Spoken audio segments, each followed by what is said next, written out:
And so, okay guys, ito meron ko sa inyong share. Helping friend lang ito guys. Kasi meron sa akin nag-abot na isang kaibigan nagpapatulong. Kasi ito, nakakuha siya guys ng bato. So, ang tawag dito sa amin ay bisno. Sa English ay tiktite. Ayan. So, ang laki na guys Sa mga interesado guys, PM nyo ako. Ayan, sa Dennis Salin Moral. PM nyo ako guys sa mga interesado. Ayan, ito yung kanyang design. Hindi siya bilog kasi kadalasan ang design ng tiktite ay bilog.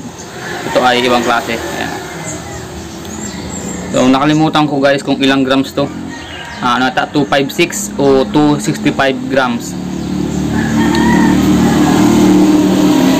So, tatanungin ko ulit yung friend ko kung ilang grams to. Ilagay ko yan dito, diyan sa screen. Ayan. So, ayan guys ang ganda.